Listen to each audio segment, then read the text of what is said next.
está comendo o livro? Quem já estava comendo e começou a comer mais ainda? Quem aqui? Glória a Deus. Nós estamos desafiados com essa palavra. Ao longo dessa semana, recebemos inúmeros testemunhos de WhatsApp. Pastor, estou começando aqui, estou retomando. Pastor, eu pisei na bola, parei de ler a Bíblia, parei de fazer o plano anual de ler a Bíblia toda, mas estou voltando com tudo. Essa palavra falou comigo, me marcou. Nós estamos muito felizes com isso. Cremos que não apenas o sermão que é pregado no domingo, mas durante a semana, irmãos, é tão poderoso quando a gente conversa sobre isso, tira dúvida, a gente fala sobre aquilo que a gente ouviu. Nós estávamos no Life Group de homens aqui quarta-feira, na igreja, e foi um tempo tão especial aqui, a gente conversando. Tiveram que mandar a gente embora, porque a gente ia virar a noite aqui. Mas assim, a gente começou a conversar sobre perspectivas do que foi pregado domingo, totalmente diferentes, mas nos levando para esse lugar de fome, sede pela palavra de Deus, e foi muito especial. Então não só a celebração de domingo, mas os nossos pequenos grupos. Queremos incentivar você a estar conectado e a fazer parte. Mas acima de tudo, coma o livro, saboreie esse livro, certamente sua vida não será mais a mesma. Abra comigo a sua Bíblia, Mateus capítulo 6, eu vou pregar um sermão hoje, que ele está na categoria que nós chamamos de sermão temático. O clima está meio friozinho hoje, não vá dormir, não sei como é que vai ser realmente o ritmo dessa palavra, é um conteúdo muito importante. Eu prefiro até não pregar tanto e mais conversar com você, para que você entenda de fato essas verdades. Eu sei que esse assunto ele causa muita confusão no meio do povo de Deus, há muito misticismo. A gente trocou o horóscopo por algumas coisas assim meio esquisitas que foi se infiltrando no meio da igreja. Eu quero trazer um ensino mais teológico, mais bíblico, mais embasado na Escritura, para que a gente possa viver essas verdades. Então o clima está meio diferente, mas eu quero que você abra o seu coração, receba essa palavra, que ela fará toda a diferença no ano de 2026, na sua vida e nos próximos anos. Então esse sermão aqui, Mateus capítulo 6, ele se enquadraria muito bem naquilo que nós chamamos de sermão temático. Não é um sermão textual, não é um sermão expositivo, seria um sermão temático. Dentro desse tema que eu vou abordar, eu vou utilizar alguns textos da Escritura para a gente conversar e que vão dar base para esse nosso assunto. Mateus capítulo 6, versículos 9 e 10. Abra o livro e vamos com ele. Mateus 6, versículos 9 e 10.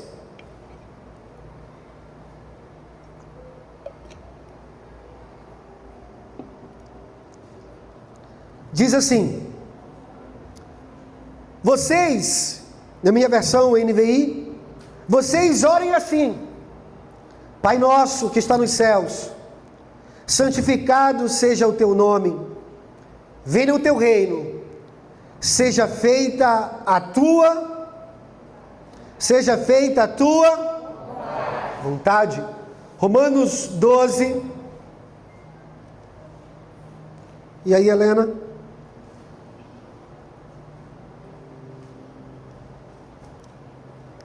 sei se vocês já perceberam, mas a Helena encara a gente às vezes. Parece que ela sabe dos pecados que a gente cometeu durante a semana. É estranho. Mas a avó dela é da Assembleia de Deus, então fica ligado. Só para você saber o nível. Romanos capítulo 12, vamos ler os versos 1 e 2. Versículos, não é verso. O verso está lá em Salmos. 1 e 2. Portanto, irmãos, rogo-lhes pelas misericórdias de Deus. Preste atenção como é que Paulo constrói o raciocínio. Portanto, irmãos, rogo-lhes pelas misericórdias de Deus, que se ofereçam em sacrifício vivo, santo e agradável a Deus. Este é o culto racional de vocês. Não se amoldem ao padrão deste mundo, mas transformem-se pela renovação da sua mente, para que sejam capazes de experimentar e comprovar a boa, agradável e perfeita vontade de Deus. Efésios capítulo 5, Nem você sabia que existia tanto versículo sobre a vontade de Deus, né? Efésios 5 e o versículo 17. Efésios 5, 17. Portanto, não sejam insensatos, mas procurem compreender qual é a vontade do Senhor. Amém? Coloca o tema aí, Lu, por favor. Eu quero falar com você hoje sobre decisões centradas no Evangelho. Eu mandei o tema para o design. Isso aqui ele colocou por conta própria. Cristo decide por mim. Elimina, faz questão que não está aí nesse PowerPoint aí, nessa imagem. Durante a exposição você vai perceber que é exatamente o contrário dessa afirmação. Mas eu quero falar com você sobre isso. Decisões centradas no Evangelho. Vamos orar? Você está bem? Todo mundo bem? Feliz? Senhor Jesus, nós clamamos ao Senhor, não apenas por inspiração divina, mas por fome e sede pela Tua Palavra. Nos reunimos para comer do pão vivo que desceu do céu. Nos reunimos, Senhor, para contemplar o Senhor de forma coletiva e sermos transformados à medida que contemplamos o Senhor. Fala conosco, Senhor. Precisamos, Pai, ser direcionados, alinhados, Senhor, com a Tua Palavra, completamente, Senhor, dirigidos pelo Teu Espírito, no que se refere a decisões, no que se refere à vontade do Senhor para as nossas vidas. Fala conosco, Senhor, e suplicamos pela ação sobrenatural e poderosa do Teu Espírito nesse lugar. Em nome de Jesus. Amém, amém e amém. De vez em quando você fala amém. Tá bem? Vamos lá. Deixa eu começar definindo a minha posição teológica. Quando o assunto é decisões. A minha escola teológica nada mais é do que uma escola pentecostal. Eu creio nos dons do Espírito, creio no batismo com o Espírito Santo, profecia, línguas, interpretação de línguas. Creio que Deus fala em sonhos, visões. Creio que Deus nos dá inspirações e discernimentos interiores. E isso Ele faz para nos guiar, para nos dirigir. Por que eu estou começando falando isso? Porque pode parecer que com o avançar do sermão, você pense que eu não creio nessas coisas. E eu creio. Eu acredito nisso. Eu sei que Deus se move dessa forma. Eu sei que Deus fala, irmãos, e há tanta graça em Deus, que Paulo vai dizer que há uma multiforme sabedoria em Deus. Ou seja, Deus pode falar das formas mais diversas possíveis. Deus pode usar todos os meios para se comunicar conosco, e isso é sobrenatural, e eu creio nisso. Mas o que eu e você precisamos entender é que existe um lugar confiável que nós podemos depositar a nossa fé, para que nós possamos tomar decisões que vão glorificar o nome de Jesus. Existe um lugar instável, existe um lugar subjetivo, mas existe um lugar firme, seguro, que eu e você podemos utilizar para decidir, para escolher, para tomar decisões das mais importantes, as mais simples das nossas vidas. Por que isso é importante, pastor? Porque talvez essas perguntas que eu vou fazer agora sejam as perguntas que inquietou você já no início de 2026. Pastor, qual é a vontade de Deus para a minha vida? Se Deus tem um plano, por que é que Ele não revela esse plano? Seria mais simples. Pastor, o que é que Deus quer que eu faça com a minha vida? Pastor, como é que Deus fala com a gente? O que é que significa ser guiado por Deus? Irmãos, eu reconheço que existe uma grande probabilidade de que você tenha absorvido ao longo da sua jornada com Jesus alguns pensamentos errados sobre esse assunto. Se você já vem de uma história, de uma jornada na igreja, se você já passou por algumas igrejas ou por outra igreja, é bem provável que você teve uma compreensão e assimilou essa verdade de forma totalmente equivocada da Escritura. Irmãos, olha para mim aqui. Quando eu falo sobre a vontade de Deus, é bem provável que você saiba do que eu esteja falando, mas que você não sabe o que é.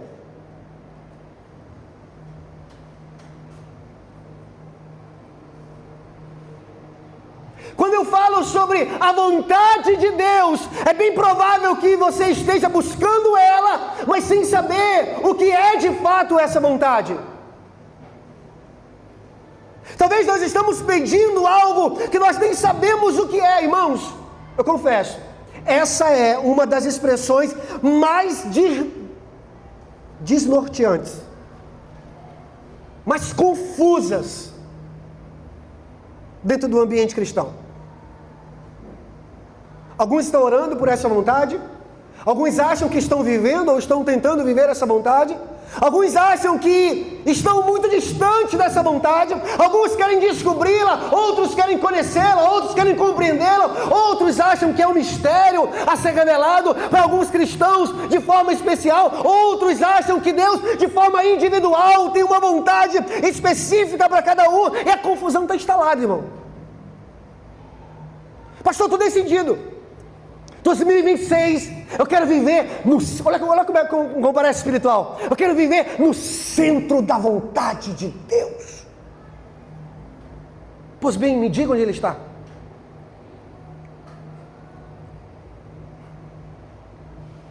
Não parece espiritual, irmão? Aí você vai ligar a internet, aí você vai ver um pregador dizendo: o lugar mais seguro é no centro da vontade de Deus. Ótimo, pregador, me diga, eu quero ir para lá. E a gente fala como se a gente entendesse. A gente fala como se houvesse uma compreensão clara desse lugar. Se nós soubéssemos o caminho para chegar até lá.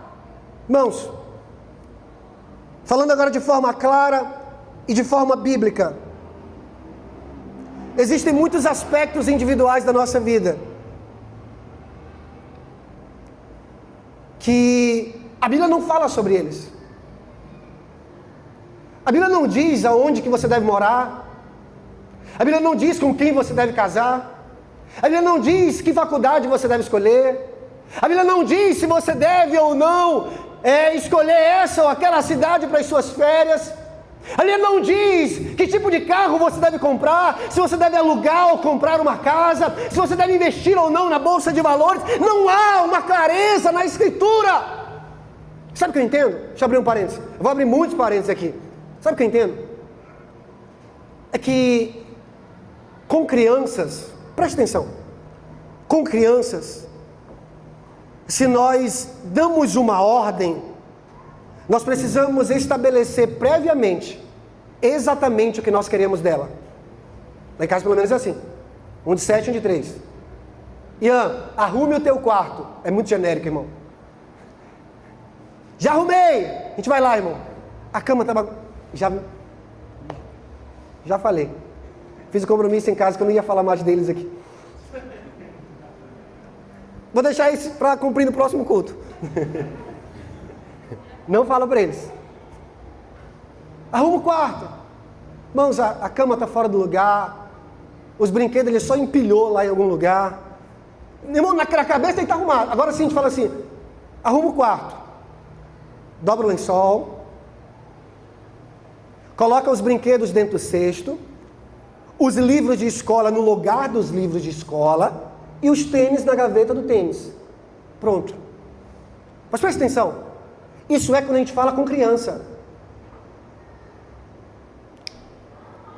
Se você falasse com um adulto, arruma o quarto, era arruma o quarto e pronto. Irmãos, às vezes, o nosso interesse em saber exatamente o que nós temos que fazer com a nossa vida revela mais a nossa imaturidade espiritual.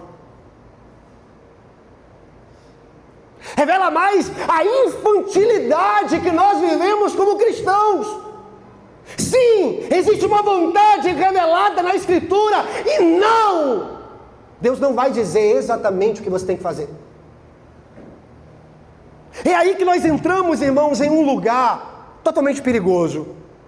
Por quê, pastor? Porque já que Deus não disse com quem eu caso, para onde eu vou, aonde eu trabalho, se eu viajo ou não, qual faculdade eu devo escolher, eu vou ter que descobrir algum método. E como a gente é criativo. A porta abriu, é de Deus. A porta fechou, não é de Deus. Molha a lã, molha a terra, seca a terra, seca a lã. Espera aí.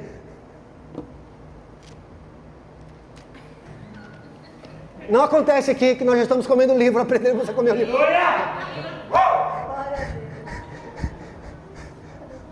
Não, essa não, Jesus. Acontece com vocês assim?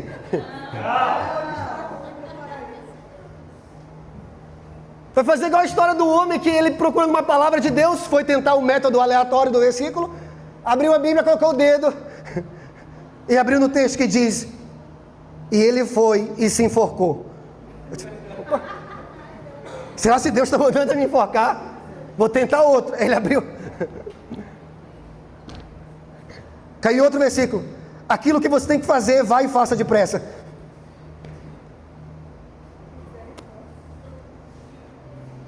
Portas, testes, versículos aleatórios, impressões espirituais. Irmãos, eu fico impressionado como tem gente que está ouvindo Deus toda hora.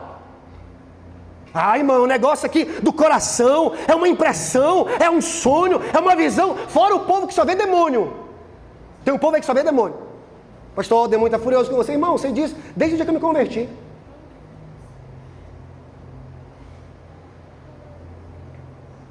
Irmãos, olha para mim aqui.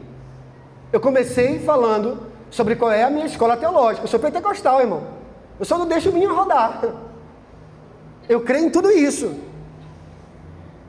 E eu entendo que tudo isso tem lugar na vida cristã. Mas olha para mim aqui. Mas tudo isso aqui é facilmente abusado e manipulado.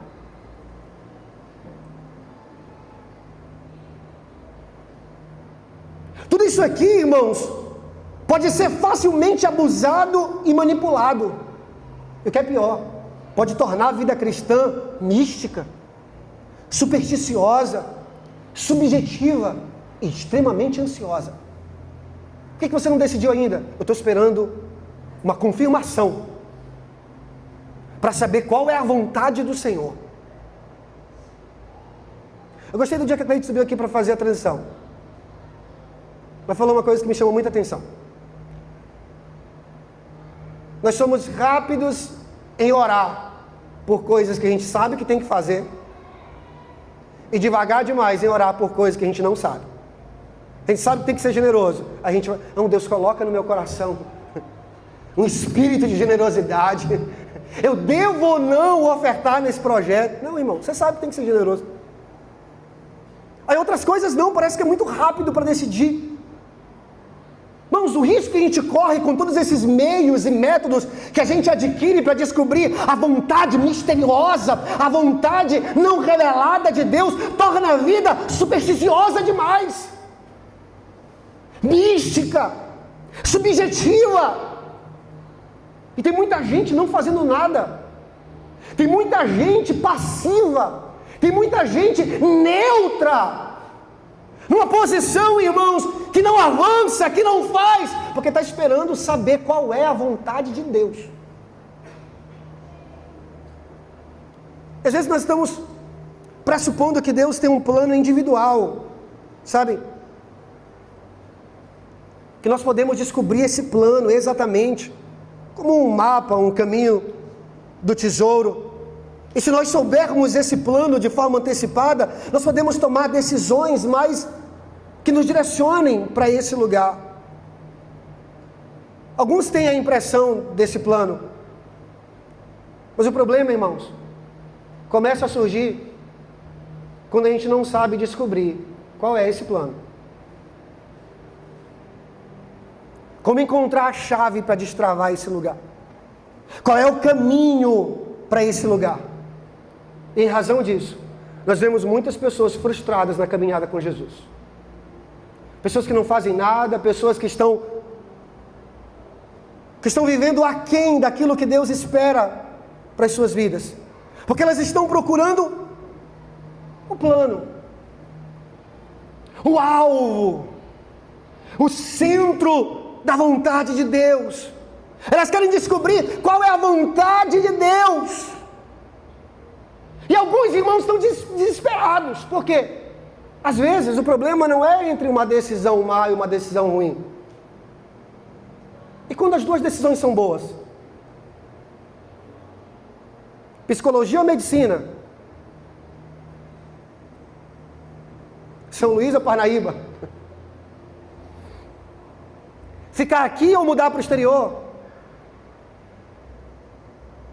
E a gente vive tão sufocado por essa ideia da vontade de Deus, irmãos, que se a gente escolhe um, a gente fica mal porque a gente não sabe se o outro é o certo. Sabe, a gente é esmagado por uma pressão de que quando a coisa começa a dar errado, eu devia ter escolhido o outro, porque esse é o errado, o outro que era o certo. E não é, irmãos. Não é. E é isso que eu quero trazer para você nessa noite, como uma palavra do próprio Deus, alinhando o meu coração e o seu com o dele. Aí você vai em alguns lugares, parece que tem alguns líderes meio gurus, meio gnósticos, que eles vão nos dar palavras específicas sobre o nosso futuro. Não, acho que Deus tem alguma coisa comigo. Contra mim, na verdade.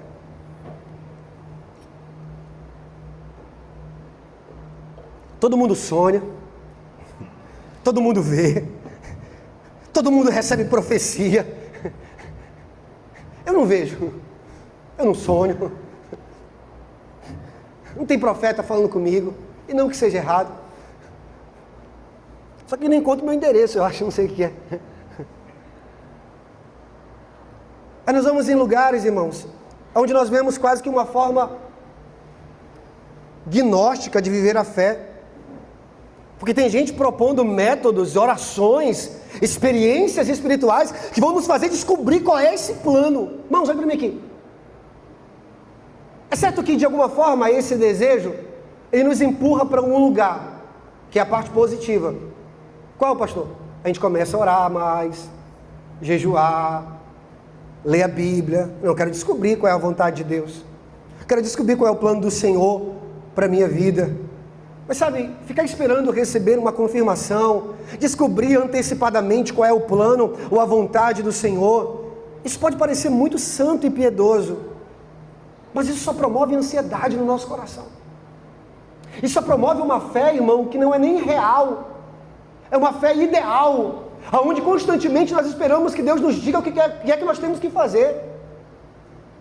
Parece que em algum momento Deus para o universo, e ao invés de cuidar das missões mundiais, Deus está preocupado se você vai colocar uma roupa cinza ou bege, porque tem alguém orando para saber isso. Se você abastece seu carro pela manhã ou pela tarde, porque talvez pode haver uma oscilação no preço.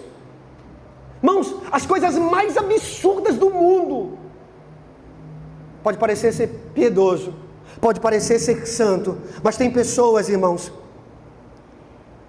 vivendo debaixo de pressão, vivendo debaixo de ansiedade, vivendo uma vida cristã subjetiva, porque não receberam a confirmação a respeito da vontade do Senhor.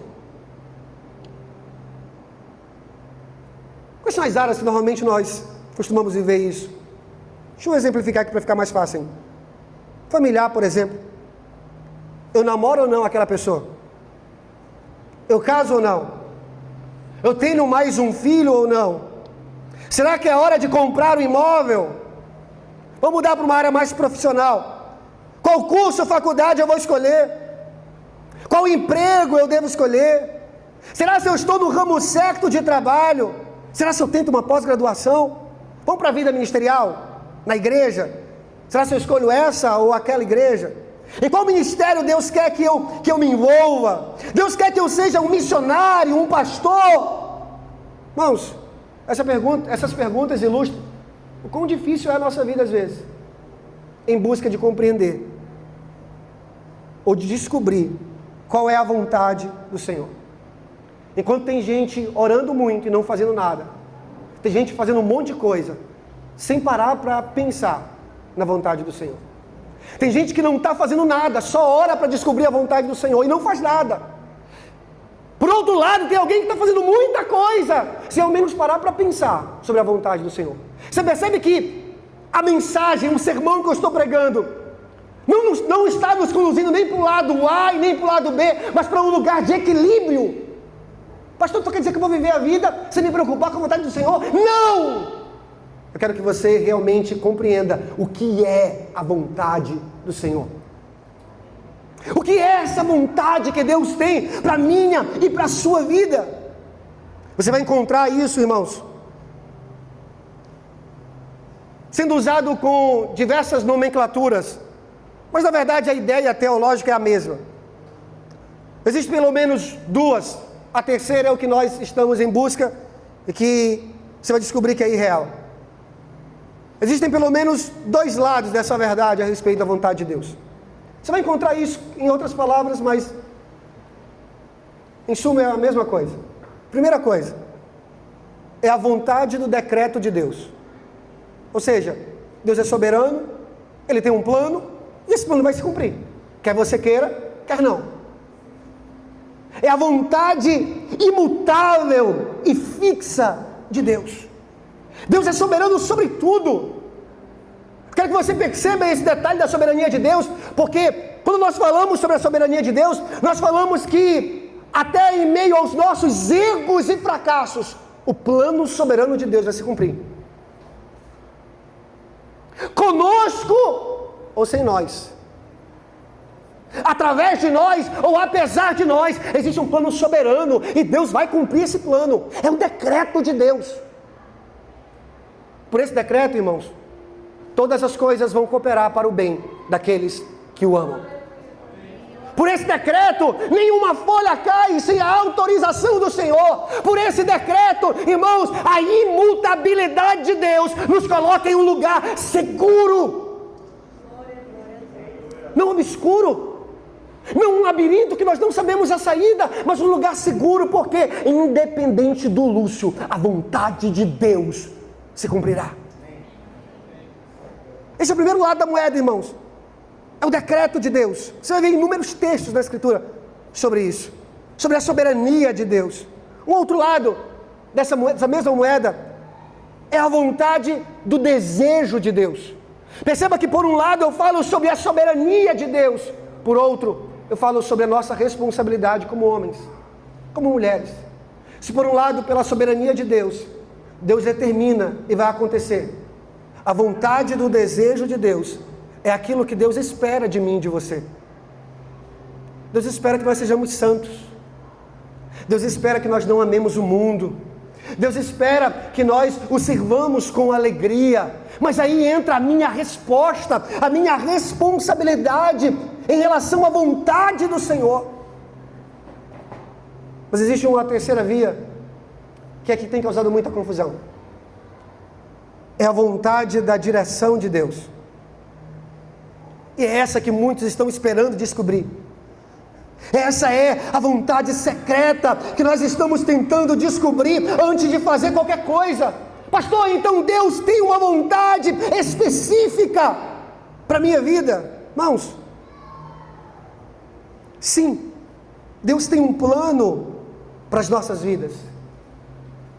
E não, presta atenção no que eu vou falar, não, Deus não está interessado que você descubra esse plano antes de acontecer. Aquilo que está revelado na Escritura está revelado para a nossa obediência, mas aquilo que não foi revelado, irmãos, não há na Escritura nenhuma ordem, nenhum mandamento, nenhum imperativo para que eu e você descubramos aquilo que é misterioso. Vamos, olha para mim aqui, deixa eu voltar um pouco aqui para eu conseguir compreender que você entendeu. A soberania de Deus determina uma vontade que é imutável. Ele decidiu e vai acontecer. A vontade do desejo de Deus significa aquilo que Deus espera para todo ser humano. Aí entra a minha responsabilidade.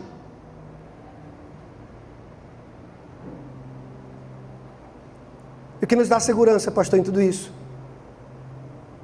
É que se o plano de Deus, Romanos 8, 29, é que nós nos tornemos semelhantes ao seu Filho, tudo vai cooperar para que esse plano se cumpra. Tudo vai cooperar para que esse plano se cumpra. Ao mesmo tempo, irmãos, que nós temos a liberdade de orar a Deus, o consultando a respeito daquilo que Ele pensa sobre as nossas vidas, Deus não impõe sobre nós o fardo de adivinhar aquilo que Ele pensa em fazer.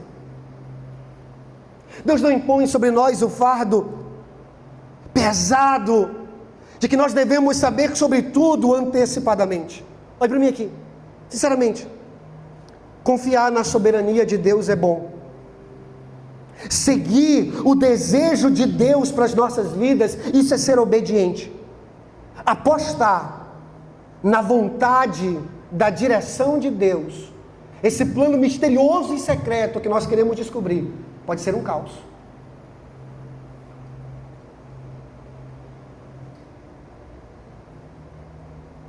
Então, quando nós temos confiança na vontade do decreto de Deus, nós podemos dedicar-nos radicalmente a obedecer à vontade do seu desejo. Irmãos, guarde isso. E sem se preocupar com a vontade da sua direção oculta para as nossas vidas. Perceba como eu estou construindo a minha fala para que você possa entender. Quando nós confiamos na soberania de Deus, nós podemos nos dedicar a viver de acordo com a vontade do seu desejo para nós, sem se preocupar com os mistérios de Deus a respeito da nossa vida.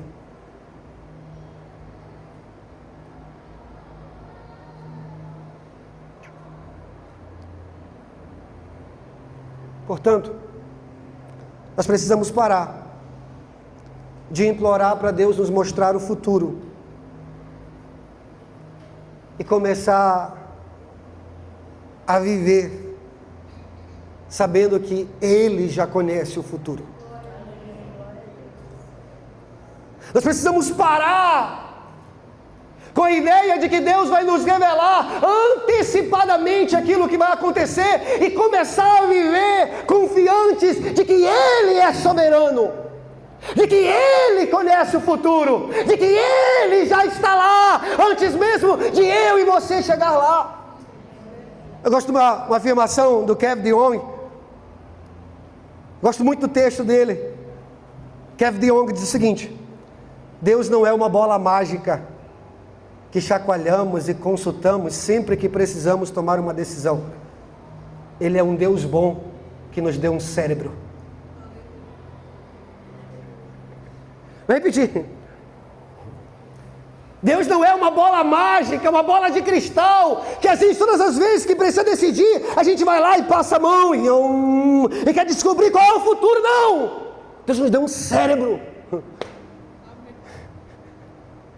Deus nos ensinou a pensar através da sua palavra. Deus nos ensinou a pedir e a clamar por sabedoria. Deus nos deu, irmãos, os seus decretos, as suas promessas, a sua lei. Sabe, mas constantemente essa igreja mística, subjetiva, nos empurra para esse lugar que a gente quer descobrir algo misterioso, que não sabe o que é e nem como chegar lá. A gente está aqui, ansioso, preocupado. Irmãos, olha para mim aqui, sinceramente. Vamos tentar agora abordar o texto bíblico. Nós falamos sobre descobrir a vontade de Deus. E a Bíblia nos ensina a compreender a vontade de Deus. Efésios 5,17. Para que você compreenda a vontade de Deus. Então, ao invés de descobrir como algo que está oculto, nós compreendemos à medida que nós caminhamos. Nós entendemos à medida que nós nos relacionamos. Nós compreendemos à medida que a Escritura fica clara nas nossas vidas, irmãos. Nós queremos conhecer a vontade e da direção de Deus, mas nós somos chamados a confiar na vontade soberana de Deus. Nós queremos saber o futuro como quem olha em uma bola de cristal, mas Deus nos deu um cérebro que precisa de sabedoria. Irmãos, a vontade de Deus não é algo que você busca.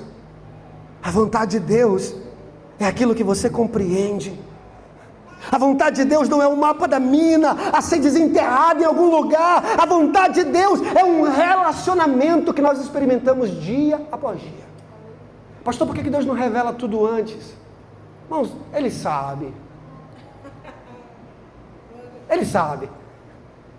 Se Ele falar tudo antes, irmão, você abandona Ele e começa a confiar somente no que Ele falou e vai embora.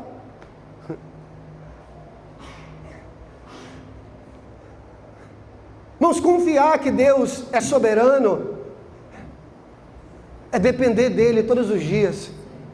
É reconhecer a nossa pequenez todos os dias. É se relacionar com Ele dia após dia. É por isso, irmãos, que não é possível compreender a vontade de Deus se nós não conhecemos a Deus.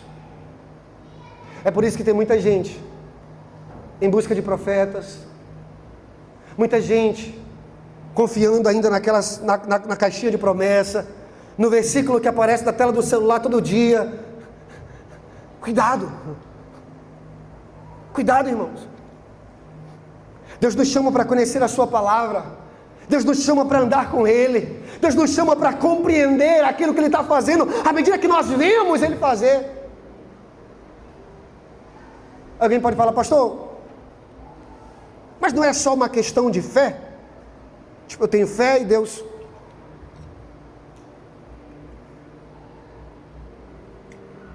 Já leu Hebreus 11? Já? Abel teve fé e morreu. Enoque teve fé e não morreu. Noé teve fé, só salvou a família dele, todo mundo morreu. É fé?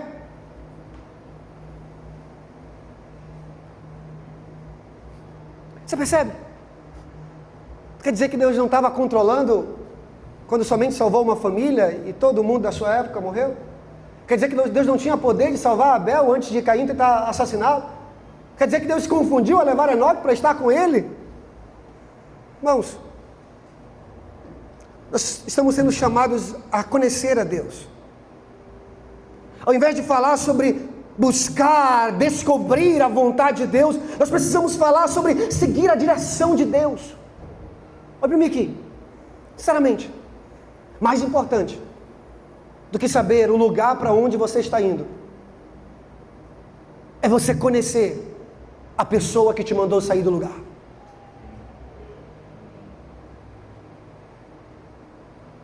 Mais importante que o lugar é a voz que está te dirigindo. Mais importante do que o lugar é a palavra que está te direcionando. Não pode ser aqui, São Luís, outro país, outro planeta. Se foi o Senhor, é seguro.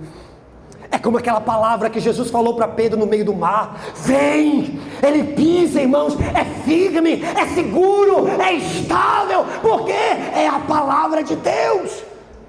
Mas só sabe quem vive com Ele, só sabe quem se relaciona com Ele, só sabe quem tem intimidade com Ele, irmãos.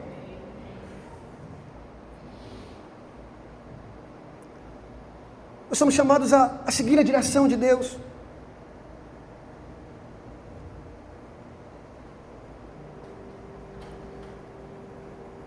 Irmãos, o que é que diferencia um cristão tomando decisões de um não cristão?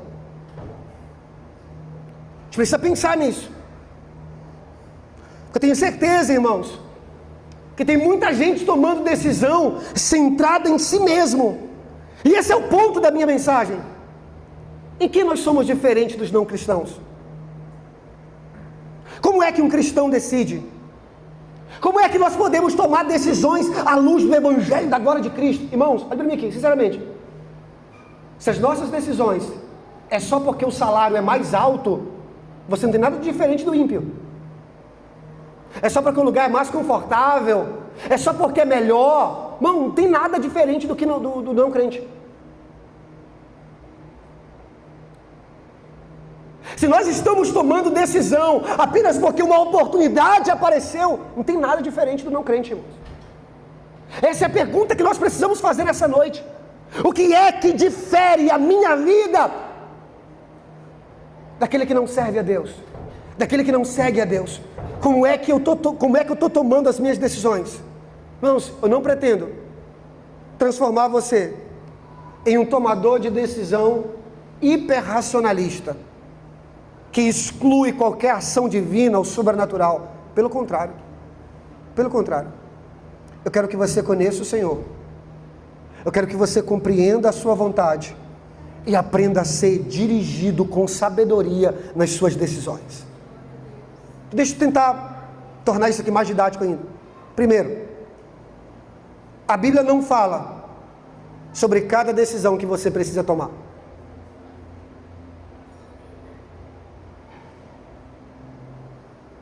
Não fala. Então, de certa forma, se você compra um carro hatch ou um sedã, tanto faz. Depende do que você possa pagar, né? PVA está cada vez mais caro. Se você vai morar aqui, ou em São Luís, ou em qualquer outro lugar, também não faz tanta diferença. Se você casa com A ou com B, aí a escolha é sua. Quem comprou, levou para casa, assume a responsabilidade. O curso que você vai começar, se você tranca para começar outro, irmãos, a Bíblia não vai falar sobre isso claramente. Não vai. Sabe o que me deixa mais intrigado? É que nós estamos obcecados com aquilo que Deus nunca fala, ou quase nunca fala, e nós não estamos preocupados com aquilo que Deus está falando constantemente na sua palavra. Onde que eu vou morar? Com quem que eu vou casar? Eu compro ou eu vendo? E o sejam santos porque eu sou santo? E o amo o Senhor teu Deus de todo o coração, alma, força e entendimento? E o vai e pregue o evangelho a toda criatura? E o vai e faça discípulo de todas as nações? E o seja conformado à imagem do meu filho? E o em tudo dai graças, porque essa é a vontade do Senhor. E a gente fica tentando descobrir aquilo que é misterioso e aquilo que está claro na Escritura, a gente não está praticando. Está comigo aqui, irmão? Então a Bíblia simplesmente não fala sobre cada decisão, irmãos. Escute, o modo de operação de Deus não é uma bola de cristal. O modo de operação de Deus é sabedoria.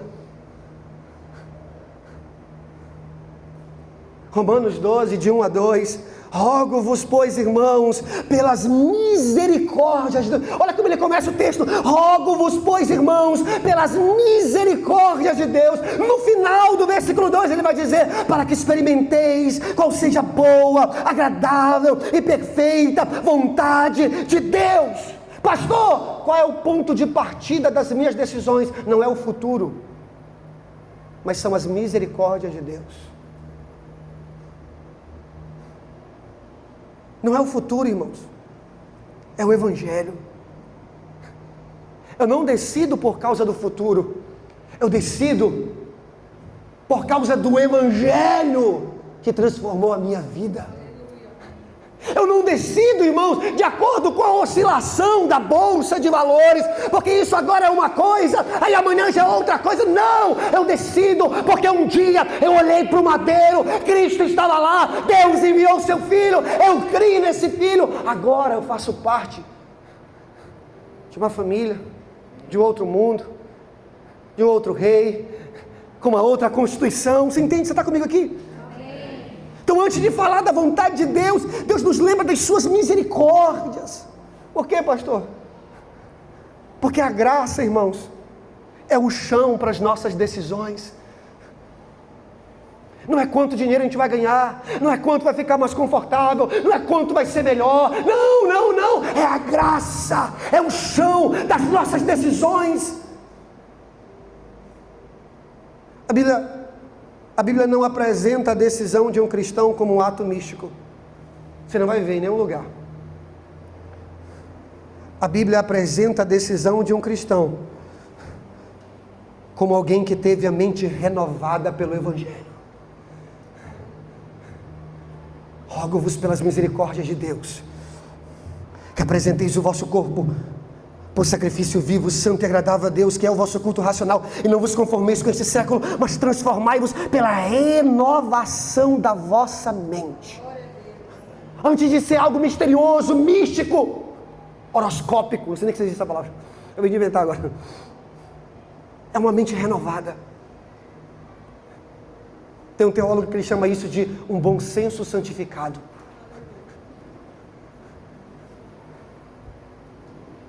Pastor, e o pessoal lá no Antigo Testamento e até no Novo, parecia anjo, tinha visão, tinha sonho, tinha profecia. Deus continua fazendo isso, irmãos, e eu creio nisso. Mas sabe, não é o padrão de Deus. Deus não está fazendo isso toda hora, não. Pastor, o apóstolo Paulo, você acha que Paulo acordava e já tinha uma profecia para ele? Não, irmãos. Nós vemos a síntese de anos e anos de história. Você ouve grandes homens e mulheres de Deus numa pregação, irmão, a gente fica em crise, a gente nem é crente. Porque o cara vê anjo, o cara acordou, e tem uma profecia, e tem não sei o quê, e tem visão, e tem sonho. Irmãos, ele resume 40 anos de caminhada com Jesus em 40 minutos de um sermão. E a gente acha que a vida cristã é assim. E não é. Precisamos de um bom senso santificado. Precisamos de uma mente renovada. A vida cristã, irmãos, bem como todas as nossas decisões, diz Paulo, é como um culto. Como é que tu toma decisão, hein? Paulo está falando, ei, se a vida cristã é como um culto, então as decisões têm que ser como um culto. Irmãos, escute, enquanto tem muita gente agindo e orando nada, tem gente orando muito e não fazendo nada. Tem que empurrar quem está parado e frear quem está correndo. É uma coisa mais ou menos assim. E como é que eu faço, pastor? Como um culto. Tu ora antes. A nossa crise, para quem lidera pessoas, é mais ou menos assim.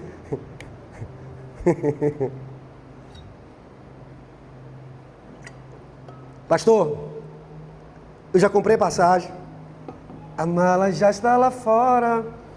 Eu vou viajar. Me mudar para outra cidade. O que você acha? Não estou sabendo que há tanta reembolsando gente, não. Tu já comprou passagem? A mala está arrumada. Tu já decidiu? Tu não está me perguntando, tu está me comunicando. Vá com Deus.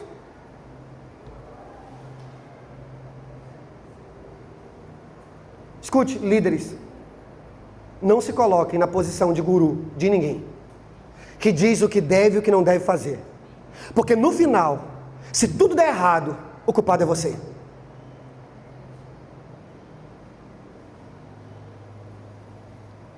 Pastor, o que você acha? Vamos orar. Vamos pensar junto. Nós temos a mente de Cristo. A gente pode tomar a melhor decisão. Mas eu não vou decidir por você. No final das contas, o abacaxi é seu, você vai comer ele com casca e tudo.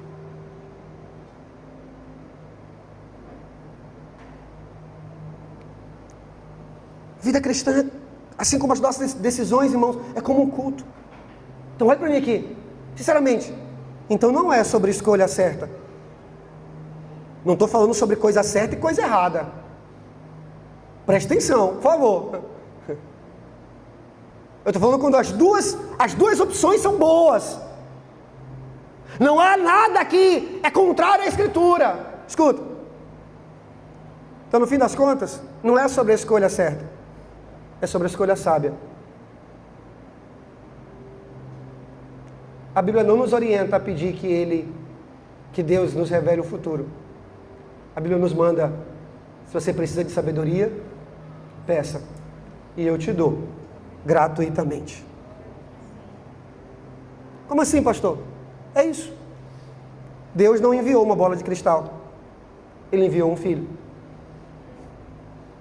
E ele é a vontade revelada de Deus. E através dele, o plano de Deus para a vida de cada crente já foi revelado. Deus quer filhos semelhantes a Jesus. Essa é a vontade de Deus.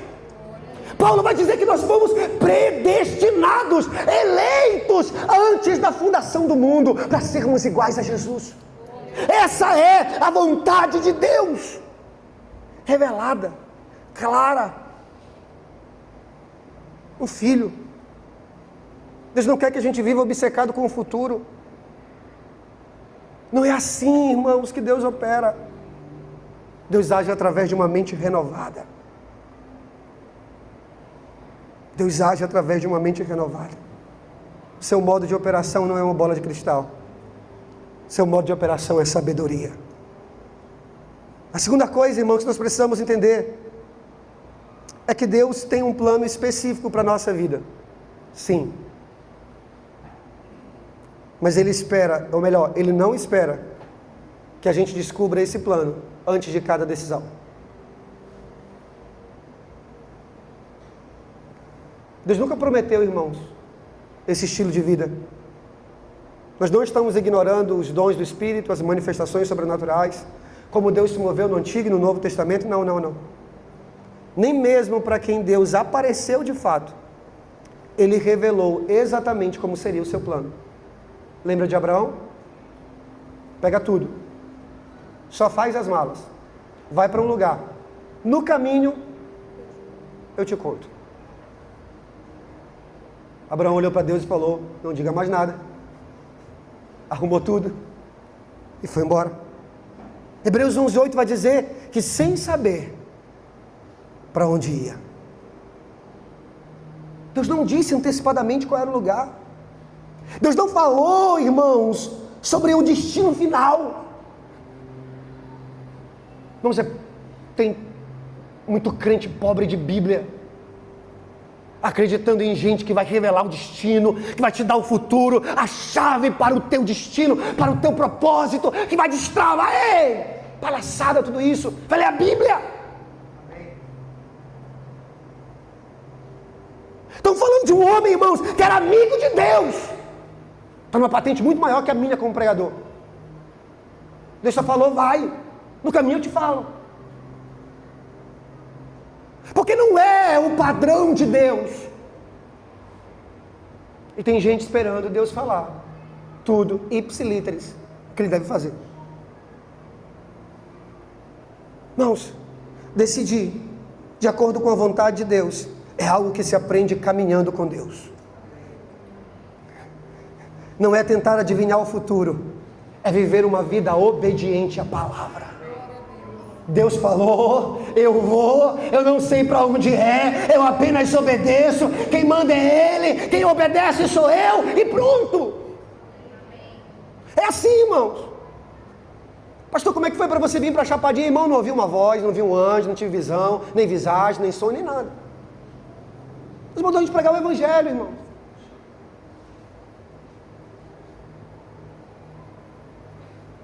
Deus nos mandou ir e fazer discípulos.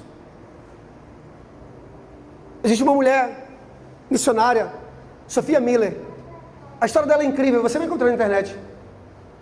Ela veio para a Amazônia equatoriana pregar para as tribos indígenas. Dedicou anos da vida dela. Quando ela voltou para o país, foi participar de uma entrevista. O entrevistador olhou para ela e perguntou: como é que foi seu chamado para a Amazônia? Ela olhou para ele e falou assim: chamado? Nunca tive um chamado. Eu li a Bíblia e obedeci. Eu li a Bíblia e obedeci. Nós devemos parar de nos submeter, irmãos, a essa miséria de espiritualizar cada decisão. Ao mesmo tempo que alguém que está decidindo tudo precisa parar e começar a orar agora.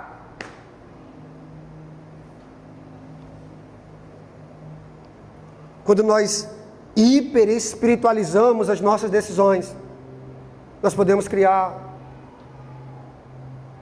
cair em decisões impulsivas e tolas. Lembra de Jefté? Mas o cara não pensou. Doido para ganhar a guerra, juiz, estou falando de juízes. Doido para ganhar a guerra, falou: Senhor, se o Senhor nos der a vitória, quem sair e atravessar os portões quando a gente voltar da batalha com a vitória, esse eu vou entregar como sacrifício. Bom, quando ele vai chegando da batalha, quem vem atravessando? A filha. A Bíblia não diz se ele consumou o sacrifício. E às vezes a gente está olhando para a Bíblia, irmão. Ei, irmãos, pelo amor de Deus. Pastor, mas Gideão não colocou a lã, fez o teste. Eu quero que Deus me mande confirmação. Eu quero que Deus faça isso. Cuidado. Não é o padrão da nova aliança. Aí por outro lado tem alguém falando assim: pastor, é porque eu estou sentindo paz. Irmãos, Hitler matava os judeus na maior paz. Não é porque eu estou sentindo paz em fazer isso. Jonas também dormia no meio da tempestade, sabendo que estava totalmente errado. Abre um parênteses aqui. Pastor, eu sou do time das portas abertas. Das portas fechadas, fechada não é Deus, aberta é Deus. Cuidado. Deus fala: Jonas, vai para Nínive. Não, irmão, é legal demais esse texto. Não vou para Tarsas. Aí ele der, o que é interessante, irmão, que o texto vai acontecendo e parece que não tem intervalo. Jonas decide ir para outro lugar, chega no porto, tem um navio saindo, o capitão falou: ei, última vaga, é tua, sobe. Aí sobe, tem um lugar no porão, dorme. Sabe o que os historiadores vão dizer? Teólogos da Escritura vão dizer, irmãos, que não era comum, primeiro, navegar no Mediterrâneo naquele período, e muito menos ter navios disponíveis para ir para a cidade de Tarsis. Está tudo dando certo na vida do Jonas, mas está totalmente contrário à vontade de Deus. Cuidado! Aí eu lembro das palavras do reverendo Billy Graham: o diabo sempre tem um barco pronto para quem está fugindo da vontade de Deus. Pastor, está tudo dando certo na minha vida. Eu só estou uns pecados para resolver, mas é coisa pouca. Mas tem dinheiro, pastor, deu certo, é um plano, é um sonho que eu sempre tive. Pastor, eu estou totalmente em pecado, pastor, mas está tudo dando certo para a glória de Deus. Aí você até posta no stories lá. Fazer um culto de ação de graça. Não me chame, pelo amor de Deus, porque senão a tempestade fica em cima da minha casa. Irmãos, essa adivinhação subjetiva da vontade de Deus não pode definir o nosso processo de decisão. Deus tem um plano, mas pode ser que Ele fale para você sobre esse plano hoje, ou pode ser que Ele nunca fale. O que a gente faz, pastor? Faz igual eu, só vai. Terceiro, estou finalizando. Terceiro, e agora? Quem poderá? E quando a gente toma uma decisão, pastor, como é que vai ser agora? Você arca com a consequência. Pastor, o negócio está bugado aqui porque tem um plano, não tem um plano, tem uma vontade, ele não fala antes, eu decido e no final a responsabilidade é minha. Isso. Porque a soberania divina não exclui a responsabilidade humana. O Deus que tem um plano que vai se cumprir, irmãos, ainda que você quebre a cara, vai se cumprir. Você entende? Você entende? Existem muitos elementos aqui nesse assunto sobre a soberania de Deus, a responsabilidade humana, quando nós falamos sobre a vontade de Deus, mas às vezes, irmãos, é só o medo de deixar. Eu gosto dessa palavra decisão. Essa palavra decidir significa cortar. Às vezes o nosso medo é só deixar. A gente não quer se desfazer. São os acumuladores compulsivos. Lembra daqueles programas americanos? É porque a gente não quer abrir mão, não quer deixar ir, não quer cortar. Mas sabe, decidir é isso, irmãos.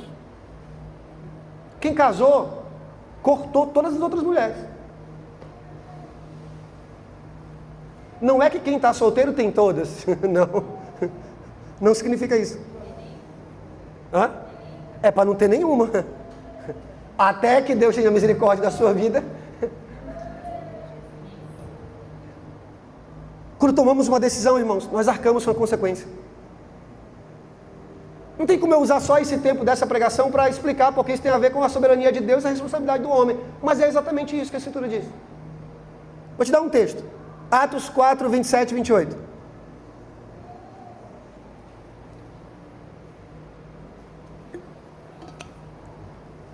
Presta atenção.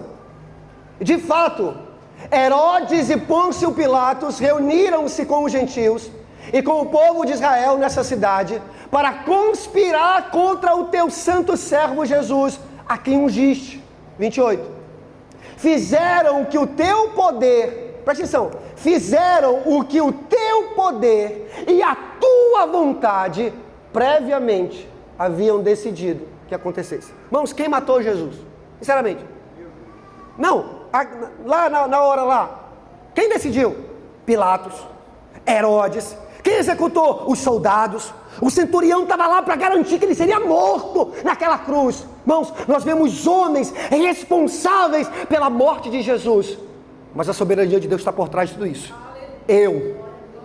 Antes da fundação, lá Apocalipse, lembra? Antes da fundação do mundo, irmãos, havia uma vontade soberana decidindo tudo isso. Mas quem era o responsável? Irmãos, quando Jesus vai falar sobre Judas, no meio da ceia, Jesus vai falar: onde vocês vão me trair? Ai daquele. Deus já sabia? Sabia. Sabia quem seria? Sabia. Mas Jesus está falando, ele é totalmente responsável. Ai daquele que trai o Filho do Homem. Irmãos, há uma harmonia perfeita entre a soberania de Deus e a responsabilidade humana. Pastor, mas isso nos coloca num labirinto cruel e escuro. Não, irmãos, é o lugar mais seguro para andar. Por quê? Ainda que você decida errado,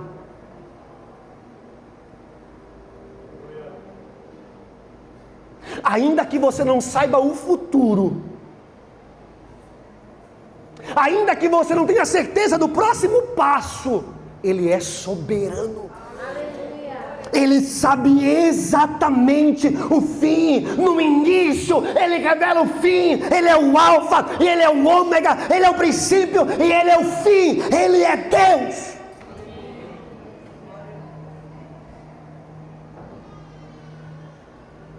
É nossa responsabilidade. É por isso que, mais do que saber sobre o futuro, a gente precisa de uma mente renovada pela palavra. E eu termino com Mateus 6,33.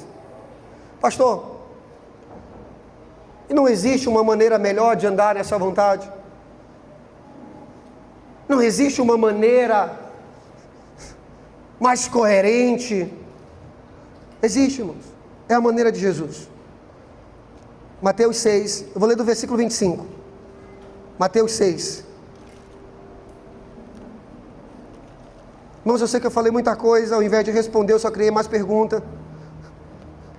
Ao invés de você sair daqui sabendo alguma coisa, você está com a mente mais bugada do que tudo. Mas eu quero que você descanse naquilo que Deus já falou na sua palavra. Mateus 6, 25. Portanto, eu lhes digo, não se preocupem com a sua própria vida, quanto ao que comer ou beber, nem com o seu próprio corpo, quanto ao que vestir. Não é a vida mais importante que a comida, e o corpo mais importante que a roupa? Observem as aves do céu, não semeiam, nem colhem, nem armazenam em celeiros, contudo, o Pai Celestial as alimenta. Não tem vocês muito mais valor do que elas? Quem de vocês, por mais que se preocupe, pode acrescentar uma hora que seja à sua vida? Por que é que vocês se preocupam com roupas?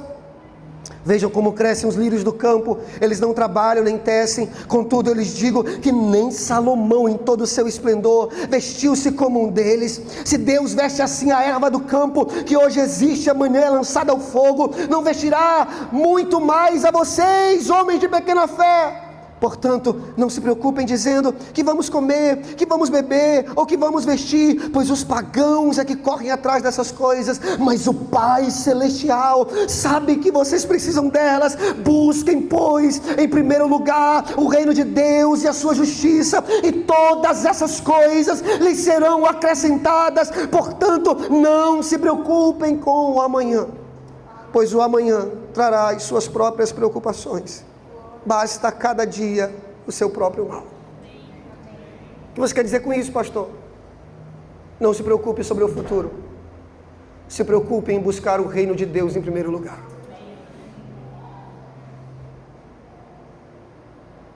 A essência desse texto não podia ser mais clara, irmãos. Ao invés de se preocupar, nós colocamos o reino de Deus em primeiro lugar. E o que é que Jesus está falando? Nenhuma obsessão, preocupação ou aflição com o futuro, ainda que pareça ser santa, piedosa, vai acrescentar uma única hora à sua vida.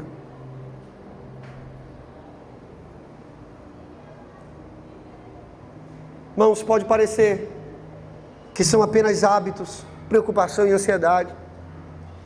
É apenas um comportamento mais adequado à sua personalidade. Não, a Bíblia vai chamar isso de pecado. Olha para mim aqui. A nossa fascinação com o futuro muitas vezes revela a nossa falha em confiar na providência de Deus. Por que nós estamos tão ansiosos e preocupados com o futuro? Porque talvez nós não confiemos que Ele seja tão bom assim. Por que a gente quer saber antes?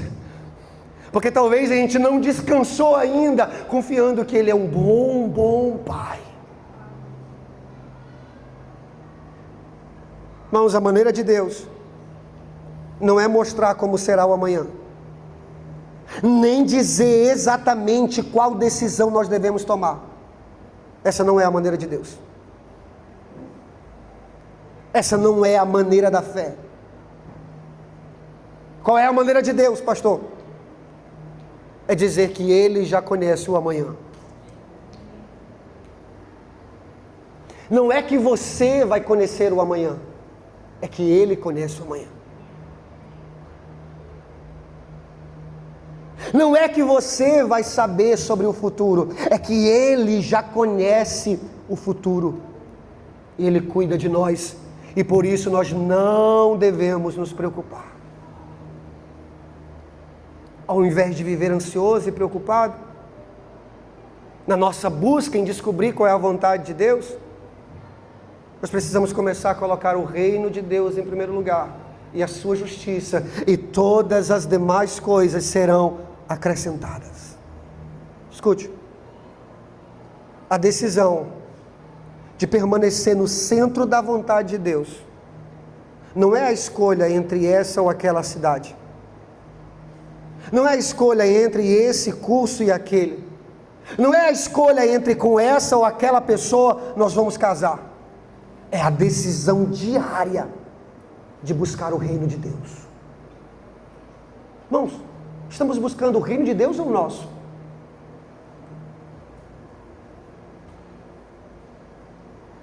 Nós nos submetemos ao senhorio de Deus ou não? Nós vivemos de acordo com as suas regras ou com as nossas? Então, irmãos, a pergunta que mais importa não é onde você vai morar, é se você ama Deus de todo o coração. Não é com quem você vai casar, é se você ama a Deus de todo o seu coração. Porque essa é a essência da vontade de Deus para mim e para a sua vida. Presta atenção, nós caminhamos para o futuro com uma confiança que glorifica a Deus, não porque nós conhecemos o futuro, mas porque nós conhecemos o Deus que conhece o futuro. E é tudo isso que nós precisamos saber. Precisamos parar de implorar para que Deus revele o futuro e começar, irmãos, a viver e obedecer, sabendo que Ele conhece o futuro. Para simplificar e concluir. De forma simples. Romanos 8, 28 a 29. A vontade de Deus é que nós cresçamos até nos tornar semelhantes a Jesus. E Deus vai operar através de todas as coisas para o nosso bem, para que nós sejamos conformados à imagem de Jesus. Então, em suma, a vontade de Deus é que nós sejamos felizes e santos em Jesus. Seja como Jesus, pelo poder do Espírito Santo e para a glória de Deus. Por quê, pastor? Porque se você estiver buscando, em primeiro lugar, o reino de Deus, então você está no centro da vontade de Deus. Agora você pode ir e fazer alguma coisa. Tem nenhum mandamento, pastor? Vou deixar um. 1 Coríntios 10, 31. Fica de pé, por favor. 1 Coríntios 10, 31.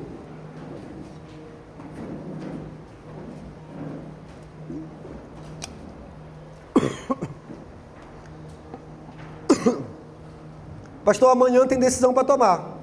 E aí? Qual é o prumo? Qual é a métrica? Qual é a régua? Podemos usar isso aqui. Assim, quer vocês comam, quer bebam, quer façam qualquer outra coisa, façam tudo para a glória de Deus. A decisão mais importante, irmãos, que nós enfrentamos é a decisão de diariamente viver para Cristo e morrer para nós mesmos. Então olha para mim aqui. Entendendo isso, morra para você, viva para Cristo, então faça o que quiser, para a glória de Deus.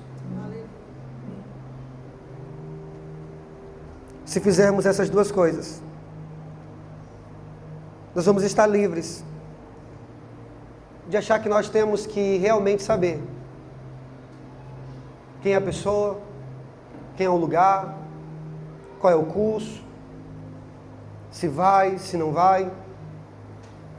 Se decidimos realmente viver para a glória de Deus, buscando o seu reino em primeiro lugar, irmãos, esse é o centro da vontade de Deus. Eu quero orar com você. Sinceramente, não sei se eu trouxe respostas a dúvidas, a questionamentos. Eu não sei se você saiu daqui entendendo um pouco mais sobre isso, ou não, ou com mais perguntas. Um convite que eu te faço: continue devorando esse livro. Mais perto desse livro, maior a probabilidade de você decidir melhor. Quanto mais você dedicar a sua vida para buscar o reino de Deus e viver para a glória de Deus, melhor serão as suas decisões. Quanto mais centrado em si mesmo, quanto mais distante da palavra de Deus, maior é a probabilidade de você decidir errado. Esqueça os métodos. Irmãos, eu ainda creio que nesses mais de 20 anos que eu sirvo a Jesus, a receita não mudou. É oração, é jejum, é Bíblia, é joelho no chão, é cara no pó. E é lá que nós nos conformamos ao coração do Pai. Contemplamos o Filho e podemos realmente compreender toda a vontade que Deus tem para as nossas vidas. Aquela que Ele quer revelar e até mesmo aquela que Ele decidiu ocultar de cada um de nós. Vamos orar?